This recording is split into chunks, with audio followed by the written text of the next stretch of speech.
So this is from the first chapter, 9 through 15. After calling the crowd together with his disciples, Jesus said to them, "All who want to come after me must say no to themselves, take up their cross, and follow me. All who want to save their lives will lose them, but all who lose their lives because of me and because of the good news will save them. Why would people gain the whole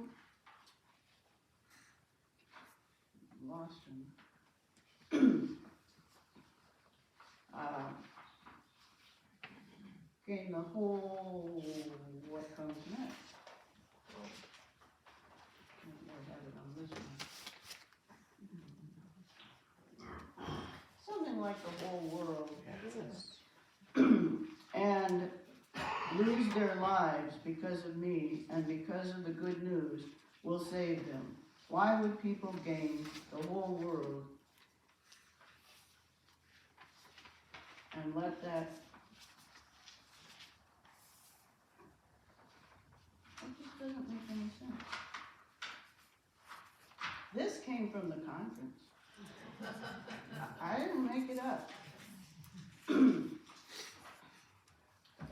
But let's go right on to the time of Lent, which is where we're at right now. And you probably, growing up, were told during Lent, if you were one of those church-going families, that it was important that you give up something for Lent. To show that you really love Jesus, you would give something up. And that could be like, you're not going to drink Diet Coke at the movie, so you just got one of those non-bubbly drinks instead. I don't see how that made anything better in my life, other than to say, guess what, I could actually do this, but not for very long. And in those days, early Christians, they didn't do silly things like what I'm describing. There was a lot of fasting and other spiritual disciplines, and it was intended to bring them closer to Christ and also to the way of sacrificial living modeled by Jesus. You recall that Jesus accepted those things that came to him in his work on earth, and even though he could have said no, he could have said, I'm out of here, this is not what I've signed up for, but he did not. And he stayed, and the early Christians were grateful for what he has shown them.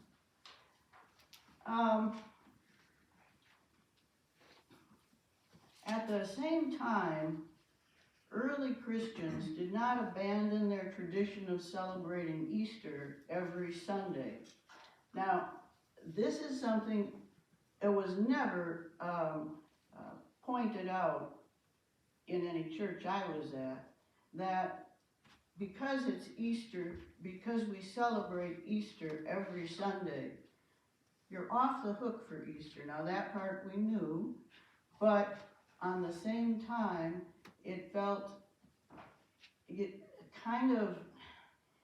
just feels wrong to be waiting for Sunday so that you can have all the candy that you didn't eat during the rest of the time. And too often, we were all in this not for wanting to be closer to Jesus or to have a sense of what it might be like to center our attention on something more important. And instead, it was something you could cross off. And doing that you were able then to go along to the next thing and not worry about it. But Easter, on those Sundays, it says here, were not counted as they had a rhythm of reminding themselves that suffering is not the goal or the point of the story. Lent actually served as a yearly reminder that giving of oneself and starting anew were good things to do and things we ought to be considering. Lent then is a time of going very deeply into ourselves and finding out, if we can, what it is that's standing between ourselves and God, between us and our brothers and sisters, or between us and life, the life of the Spirit. Whatever it is, let us relentlessly tear it out without a moment's hesitation. That's a hard lesson to accept, because we don't like to change very much. You know, if it's gotten you this far, you might as well keep on this path, and unless there is something that is so obvious or so important in your life that you can change in order to make it come true. One of my brothers decided to give up cigarettes, and you know, there's a lot of reasons for doing that. But what he decided is the money that he was spending on cigarettes he was going to save so he could buy presents for his grandchildren for their birthdays and Christmas. Because he didn't have any money left over if you're buying too many packs of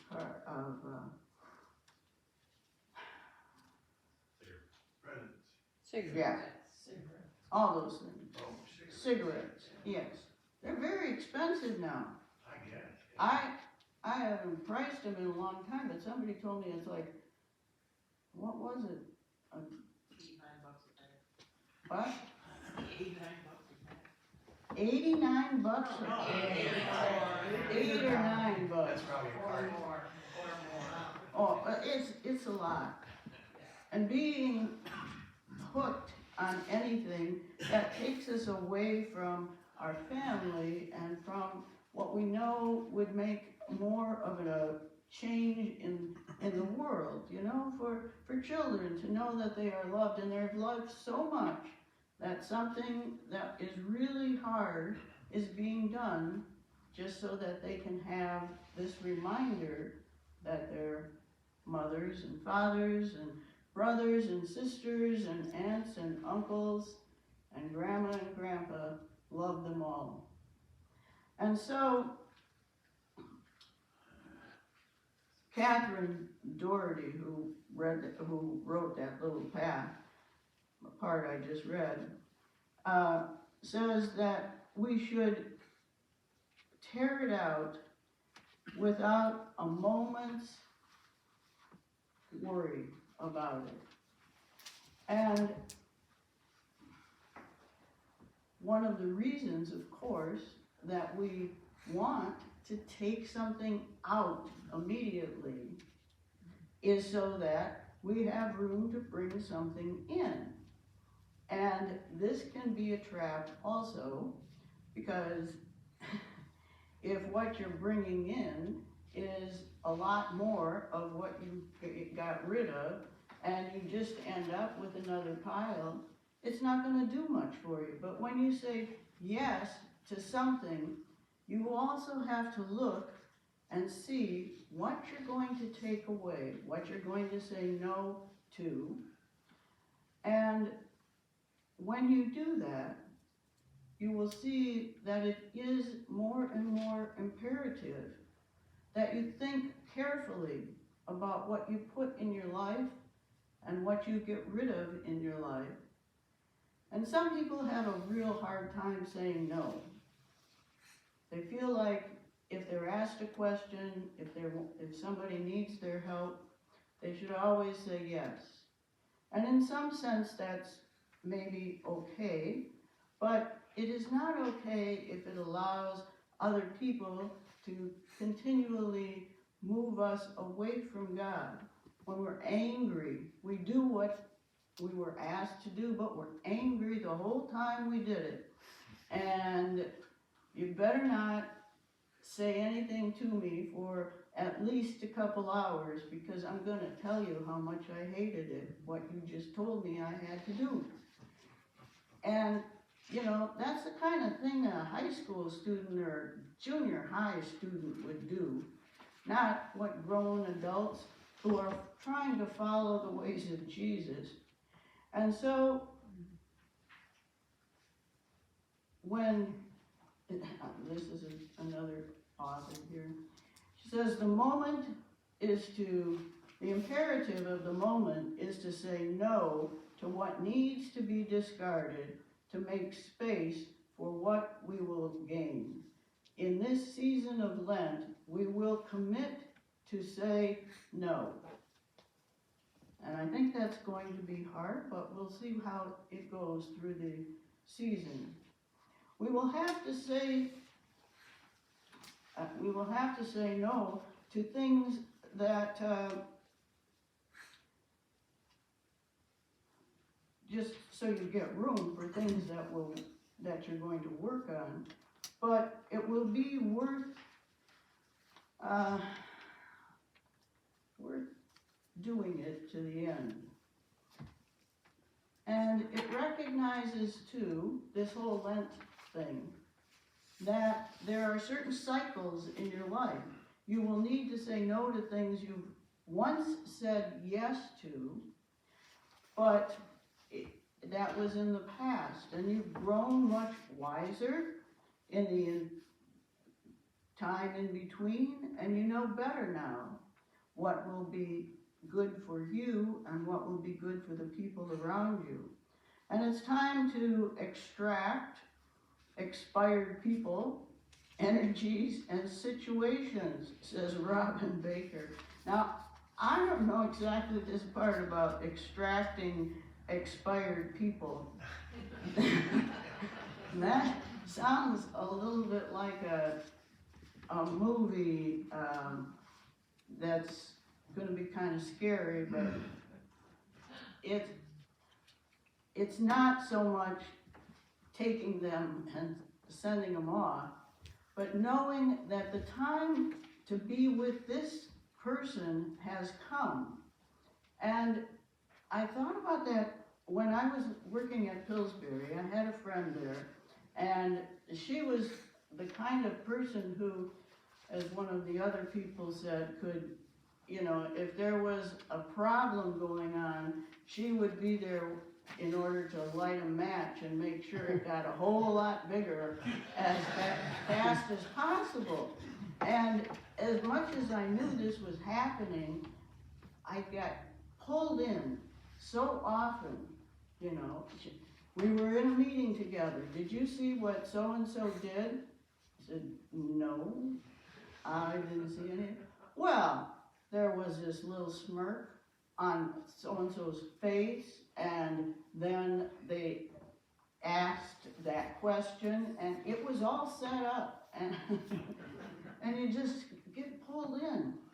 And it wasn't until she moved to the West Coast, and at that point was upset with her husband, and I can't remember what she wanted me to do, but I said, I don't think I can do that, and I never talked to her again, because I know that she'll pull me in, and it won't be good for me, and how can that possibly be good for her? And so in the season of Lent, we look to be much wiser and better than we were before. And it's time, that I think is what we mean when we say it's time to extract expired people, energies, and situations. You don't have to be part of every difficulty that's going on in your family. You don't have to even be part of every problem that your children have. They can wait, you can wait until they ask for your advice rather than, well, I noticed that you are doing such and such, and I just think you should know that if you're gonna buy that house, you're gonna have to get busy, and, you know, it goes on and on. So, we're supposed to be learning to say no where it's appropriate, so that we can open up and say yes and do yes where it's also appropriate for that. I think that's about it.